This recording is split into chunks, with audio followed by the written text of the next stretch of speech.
Okay, welcome back. I'm actually in my dining room and I'm doing the wiring on that bike, that Ambassador that was basically converted to an Eldorado. And I guess I discovered that I really don't go over the wiring too much. So I'm actually here in my dining room. I have my computer set up. So I'm going to kind of go over how I do the wiring, where I get the wiring diagrams, and how I kind of do it. So I'm going to give kind of like a um, basically just the way I do it. But I'm also going to start pointing out some resources that I use, and some of them probably are pretty obvious, some of them are not. So um, I think I can point you to all the resources that you actually need to be able to tear one of these apart, put it back together, and make it a nice, safe machine. So stand by. Let me. Okay, welcome. I am.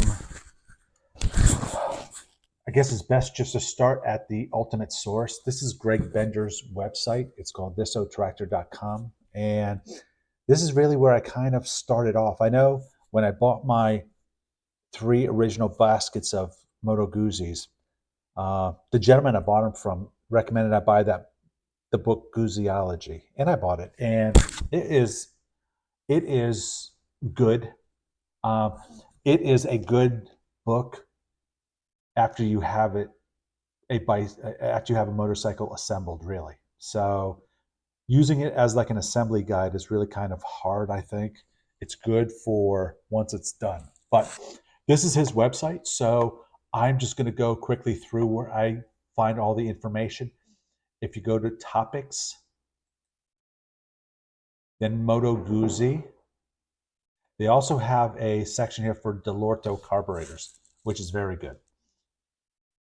And you then have various chapters. I actually build generally the loop frames, and I have one Tanti frame. So I'm going to click loop frames, and he has an entire directory of articles and information about particular items. So it is, let's say you want to rebuild your Delorto carburetor.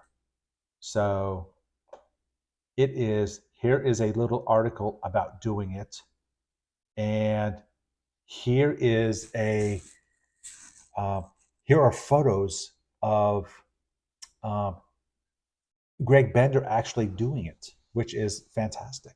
And so this is a step-by-step guide for you to rebuild your Delorto carburetor. So it is great. Um, really, anything and everything is here that you need. And um, one nice thing is up at the right hand corner, it says products. Greg Bender sells the wiring harnesses. So I recommend you buy the wiring harnesses from him.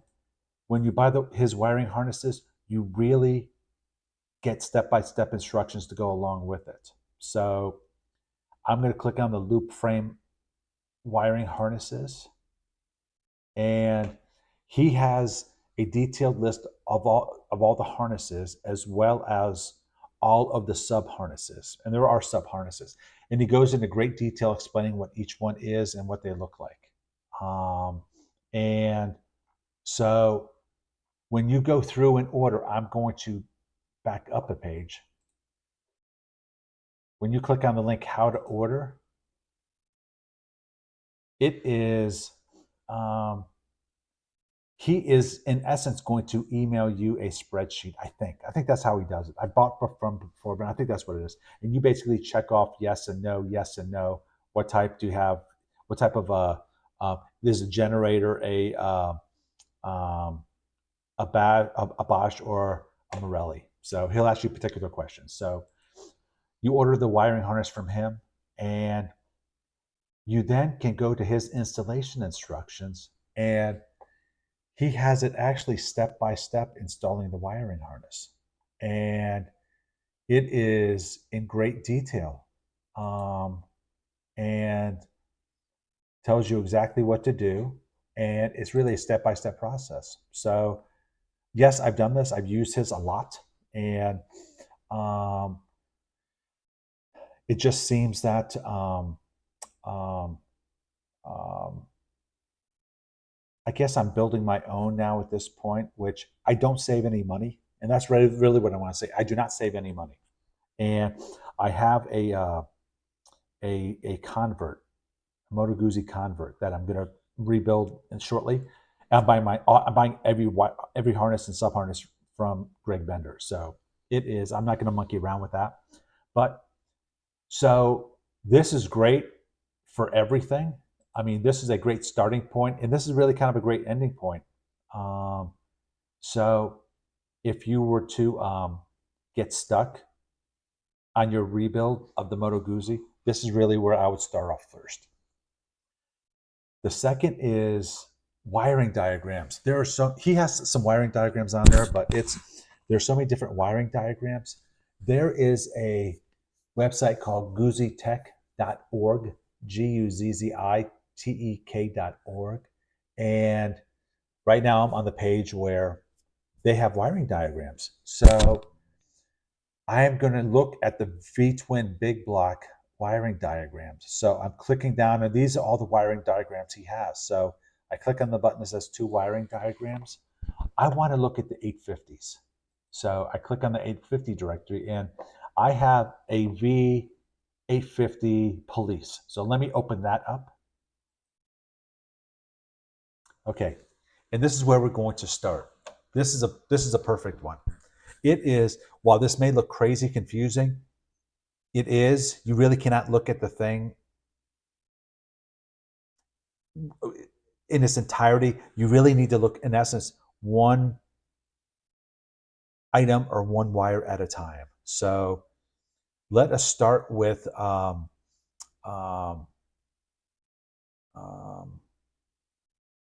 well, let's start with the key switch then. The key switch is number 20.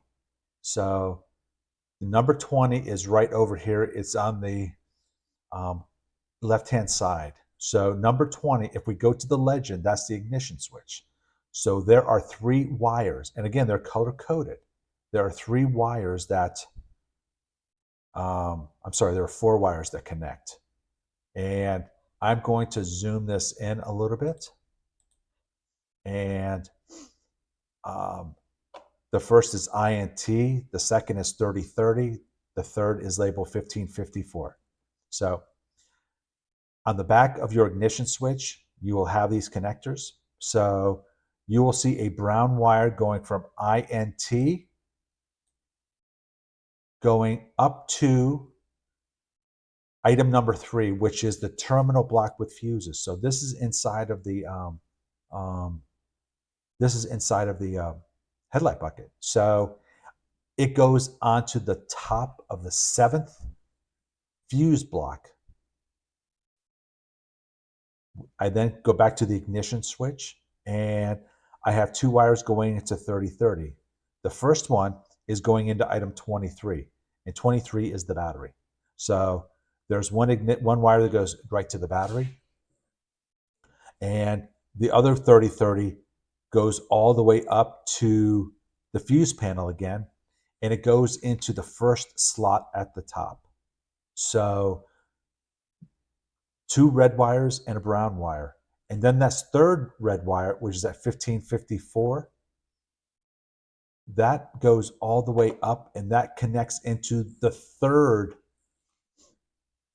fuse in the terminal block. So at this point, we have actually done all of the wires for the ignition switch. So quite honestly, it's as simple as that. So it may get complicated. The longer you look at this, the more you kind of get used to it. And it is, let us look at, well, I guess let's look at this, right in the middle, where you have 16, 19, 18, and 17. Well, those are lights. And those are basically, this is for the police edition of the Guzzi. So I've got quite a few police bikes. So this is for the police dash. So all of the lights. So let's start looking at the left over here. Number 10 is the left-hand turn signal indicator. Number 6 looks like a little switch, which it is. It's the courtesy light switch, or it is the I guess I use it for the spotlights. Right underneath of it is number 8. Number 8 says front warning light indicator, which that is the light I use to, it turns on when I have my spotlights on.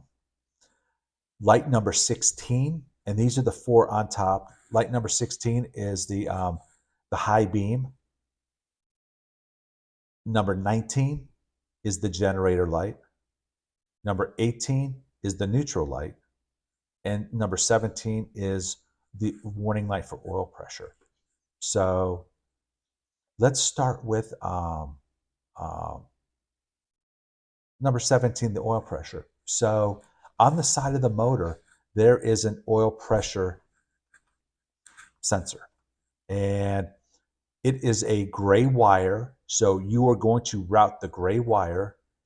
Item number 38 down here is the oil pressure sensor. You're going to plug it in there, and it's a gray wire that you're going to feed up to the top through the triple tree into the dash, and you're going to plug it into light number 17. So you're going to see that, and that I'm going to tell you is a ground light. So that's a neutral light. So we're going to have positive and negative. It's a 12-volt system.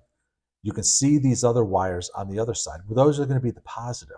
So the way this works is for the oil sending unit, if there is low oil pressure, it's going to ground out. If it grounds out, it will connect the circuit and will turn the light on.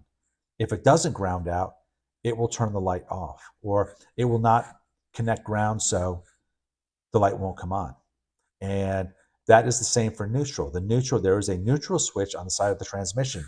So you're going to run a green wire from the neutral switch up through the triple tree to the dash, connected to the light, and on the other side you're going to have positive going in.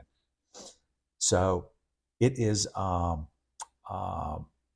that light will turn on.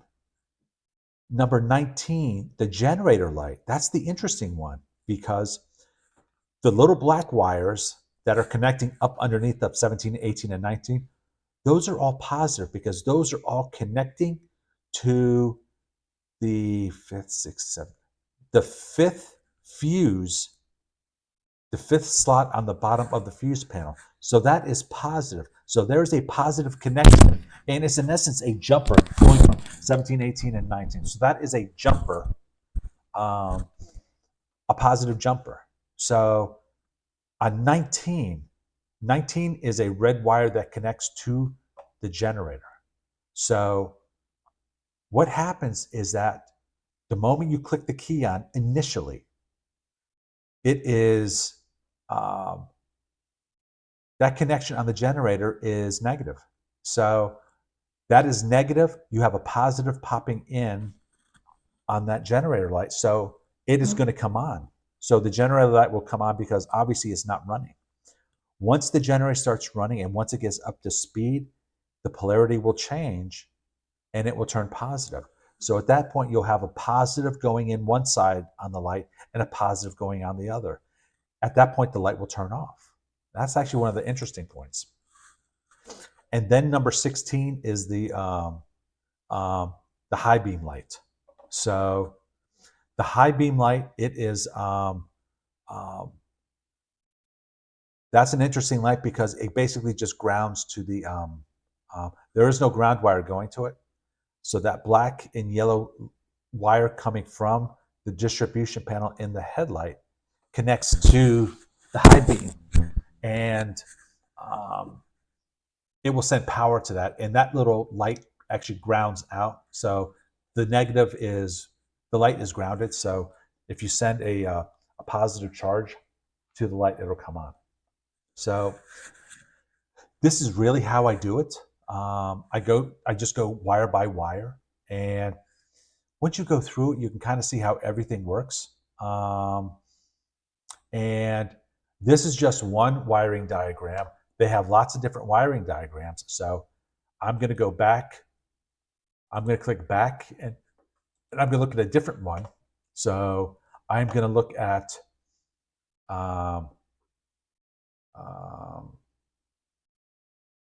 I'm going to look at the 850 US. This is the non-police one. So this one actually looks slightly different, and it is slightly different. Obviously, the dash is different. Um, it is generally the same. It's missing the spotlights. It's missing the hazard switch. We didn't really go over that, but it's generally easy to follow. And you're able to zoom in here and really see up close what everything is. So it's they're very clear, they're very accurate, and I like it because they're generally color coded. Now that each wiring diagram seems to be slightly a little bit off. Some of them are color coded a little bit different, and I guess that's okay. It's no big deal, really. It is. 90% of it is about the same. So it is like right here, number 20, like the tail light. You have yellow going to the tail light. Well, normally yellow is for the tail light, and this blue wire for the stop. Normally, I run that as black, and I'm going to see what the police one runs as. And okay, so if you were to go to the police one, the police wiring diagram, you can see this right here. Number 41 is the rear tail light. So the yellow is the tail light, and the black going to it is the stoplight. So in this one, they have it black as being going to the stoplight. In this other wiring diagram, they have it as blue. And I don't think I've ever run it as blue. So I don't know why they would have it as blue. I see that they have it as blue going to the stop switch. This is the stoplight switch. And then they have it black going to that. I kind of don't get that. So I don't understand that. Generally, it looks kind of normal. One thing you can see is missing on a lot of these is the turn signals, because most of them did not have turn signals. When you get to the police bikes, they have the turn signals. So these are the wiring diagrams that I kind of use, and I'm telling you, there are just tons of them. So it's so these are for the 850s. I also do the Ambassadors and the V7s. So here's a V7 police bike, and this one actually has the siren hookup, which is kind of interesting. But it is this is really basic, and this is more along my line because the speedometer is the same speedometer that I'm doing this current bike, because there are 4 lights. And it is here's where you can see the light, the high beam light. There's positive going to the high beam light, and then the switch is just grounded right to the chassis, really. But there is a jumper, a 12-volt jumper for these other 3. This wire up here, it's just for illuminating. It connects to a bulb. So you can't get more elementary than these. I'm telling you, these are really kind of easy. So there's something else on this website that's kind of interesting. If you go up top here, they also have like workshop manuals. So it is so it's so informative. So I'm at the same site. I'm going to click where it says big blocks. So, and I'm at a page. Now, I'm assuming that if it's got a British flag next to it, then it is a manual that is in English. So I'm going to go to this top one. It's got the British logo. So let's click on that. And this looks like it's a directory filled with information in US/UK. I'm assuming it's in English. So I'm going to look at the Chilton V7. And so they have the Chilton's manual, and this is the one that I actually use the most. This is what I use really kind of for everything. And I rely on this one, and I use this one the most. So it is the specifications, the tolerances. This is what I go to. This is my go-to book. They have another one in here called from Haynes. This is the 750, 850 in the convert. Um, I'm going to most likely use this for the convert.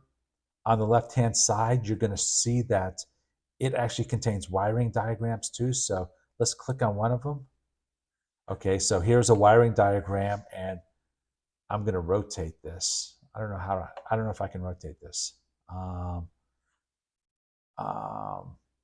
And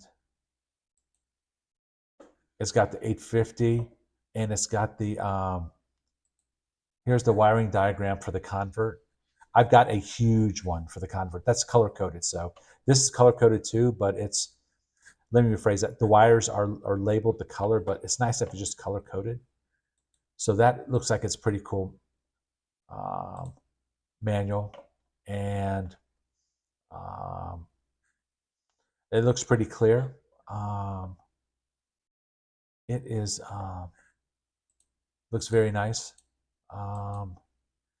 and I don't know about these other things. I'm going to take a look and see what this Florida one is. This is a workshop manual for the V35 and V65 Florida. So it is 20 pages. What this really looks like is basically just 20 pages of specifications, what you need to look for.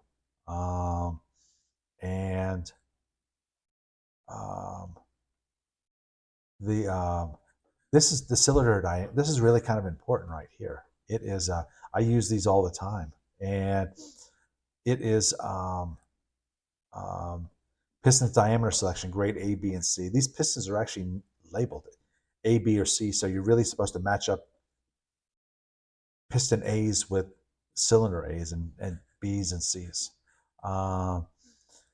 Here is a exploded view of the carburetor.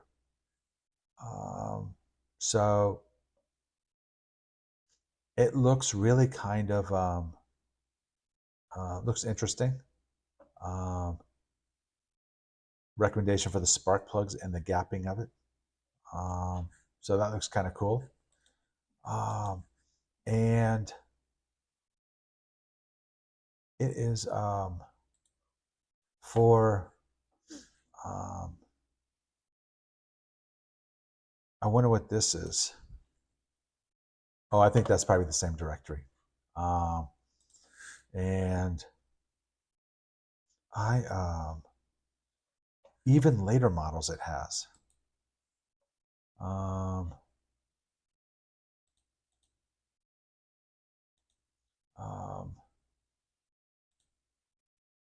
So the 750. Well, it is bogging down on me. I think this site is based in Europe, actually. Not that it's slow, but it's so yeah, this is another manual that's really kind of interesting. Now, Greg Bender actually has workshop manuals on his as well. There is one manual that is spectacular. So I'm going to click on workshop manuals right here. And Greg Bender has Moto Guzzi. It was National Owners Club tune-up guide for the shade tree mechanic. This is such a great book. It is, everything in here is in essence an epiphany. I use this actually quite a bit, and I know it looks rather crude, but it is so good, and it makes so much sense. So one thing that's really not noted anywhere is that there's a timing mark for the left cylinder. So, and it's on the generator wheel. They don't have a timing mark for the right cylinder, which is kind of a pain in the bottom because you've got to fuss around to put something in the cylinder. You've got to fuss around to make sure you're at top dead center, plus you're on the compression stroke. Well, right here, it is on page 13, right cylinder valve tappet adjustment. The problem with the right cylinder adjustment is in finding top dead center for that cylinder. Mark L on the fan belt pulley is for the left cylinder only. There are several methods for obtaining it. Align the mark on the L, rotate it 270 degrees. Um, and at that point, right cylinder is then on top dead center.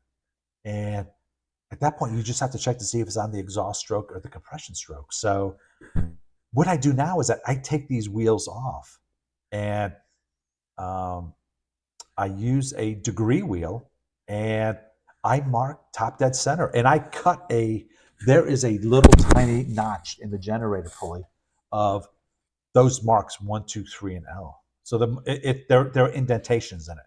So I make a little cut mark in the generator pulley for where top dead center is on the right cylinder. So it's automatic, and I make it so it's really kind of exact. So, and when I'm doing it, I'm either on the exhaust stroke or I'm on the compression stroke. So it's one or the other. So that is one reason why this book is just so great. They go through instructions on setting the timing. Now, Greg Bender does it as well. Here are their instructions for doing it. In essence, it is the same as Greg Bender's instructions. I like Greg Bender's instructions a little bit better because it looks cleaner. And it is very, you can still do it with this though. That's what I want to say. You can still do it with this. Here is a nice little section about adjusting the carbs. And it is so, they go step by step and just explain how things should be done. I mean, it is, this is really not in the Chilton manual. So so I kind of like this. So again, this is on Greg Bender's website. Greg Bender has a great website, and I was mentioning the ignition timing. So here are his procedures for doing the ignition timing, and it is so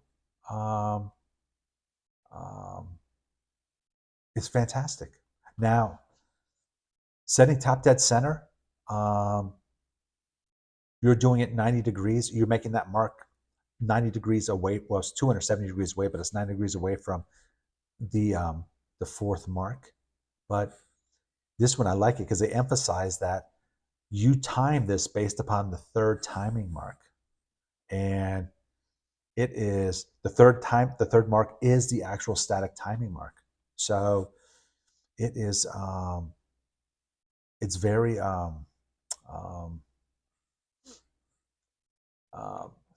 it's not very clear elsewhere. It's clear here. So this is where I kind of go to. So Greg Bender's website is, I know I probably am emphasizing him too much, but his site is spectacular and it just explains everything. So it is, he has really assembled an absolutely wonderful site. And so if you're doing a bike, just buy your wiring harness from him, because just support him, because it is just so, it's fantastic. Now, it is, I guess the last thing I'm going to talk about is I normally buy these bikes as hunks of junks. Well, I don't want to say they're basket bikes. And I buy these things and they are so messed up. So that's okay. It is, I will buy the parts on eBay. I'll buy the parts from MG Cycle, and I will buy the parts from a company called CrustyCycle.com. So the CrustyCycle.com, it's a guy up in I think Minnesota. Great guy. It is. I actually bought a motorcycle from him too, and he sells Moto Guzzi parts. And it is his prices are reasonable. His shipping is incredibly fast. Minneapolis, very fast, and great guy. And he has all of the parts that you really kind of need. They're reasonably priced. So it is um, like right here. I mean, it is. Here is um, a complete cylinder that's been nikasil coated with the piston, the wrist pin, and the piston rings for $325. So for $650, you can repair almost any engine. Um, it's a great price. Um, a lot of the harder to find parts are here. So I try to buy as much as I can from this site as well. Again, I go to eBay. So on eBay, here's some of my purchases for Moto Guzzi. I'll buy starters. I'll buy knick-knack things, splitters, clutch arms. I've got 14 bikes, so I have each one. Sometimes the parts just aren't that great, or they're just too damaged that I need to really move on. And so that's what I will do. And it is so the next thing is, I guess I'll buy motorcycles basket cases on Facebook Marketplace too. And I mean, I buy them really kind of low priced, and most of them are, a lot of them are really kind of nice. Here is a 1973 Moto Guzzi for $8,900. Here's a loop frame V7 for $2,800. Let's take a look at this one. The pictures are not that clear. It's missing the battery covers at minimum. It's got it's got the carbs off. Those are the battery covers right there, I guess. Wonder why they're not on. So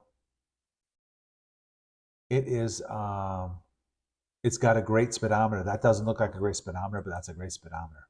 And it's hard for me to see the engine, but I'm going to say that this is probably not it's probably the V7 700. Yes, it's the V7 700. So it's not an Ambassador. It's a great bike.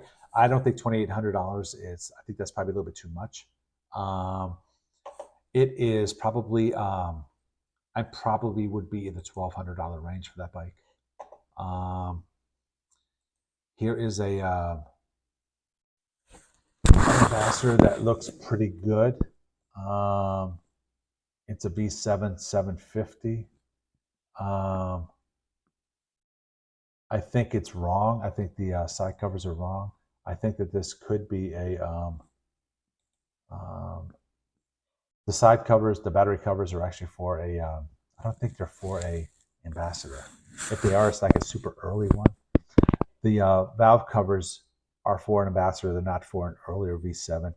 That engine could be a 700 or a 750, but it's a nice looking bike. It is. Again, I always look for bikes that are just basket cases that just are.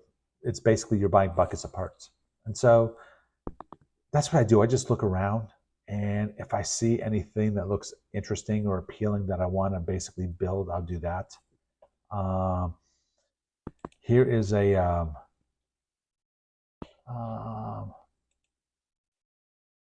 here is one right here. They really don't have a price. It's a 1976 Moto Guzzi Convert 1000. It's automatic. It does not run, so that's good. That would be an interesting bike. And I guess I'm not seeing offhand any absolute positive basket cases. So at that point, I'm actually going to look in a different area. So right now I'm looking within Nashville, Tennessee. I'm going to look around Seattle, Washington, and see what's around there. I don't mind shipping the bikes because you can get the bike shipped pretty quickly and relatively inexpensively. So here is a Moto Guzzi Eldorado for 1,500 right here. So it's a garage find, has a title, know nothing about it. So the Moto Guzzi is missing a lot. It is the frame is really messed up. It's actually not even a Moto Guzzi frame. I actually think that's a BMW frame. And I don't think I'd go near this bike because it's just really, it's a kind of like a Frankenstein. It's kind of like a little bit of everything. And it's really messed up. So that one I probably would steer clear from because it doesn't really look like it has anything of value.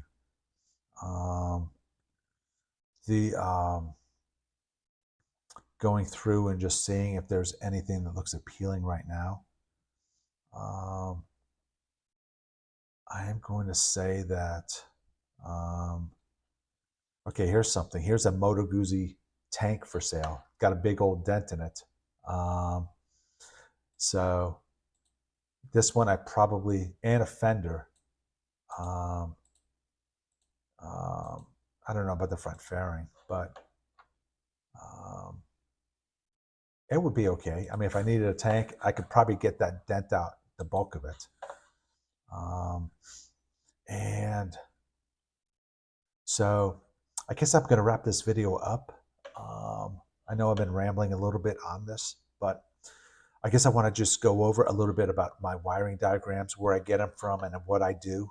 And again, it's just step by step. It's I connect this wire here to there, and that's really kind of it. So it's I try to make it as neat and orderly, and I use a like a vinyl casing. It's a fireproof casing. I think it's fireproof. I don't, well, fire resistant at least. So thank you for watching. And that bike is probably going to be ready to go, I guess within a week or so. It's done really kind of right now. I'm waiting on a couple parts, but the front brakes are done. The back brakes are done. And brake lights are hooked up. Headlights are hooked up. And it is, gas tank is kind of ready to put on, but I'm going to wait. And the last substantial thing I need to do is install the new cylinder and the new piston, really. So it is, I'm waiting for that to get back, and hopefully that'll be back in the next week or so. So stay tuned, and thank you.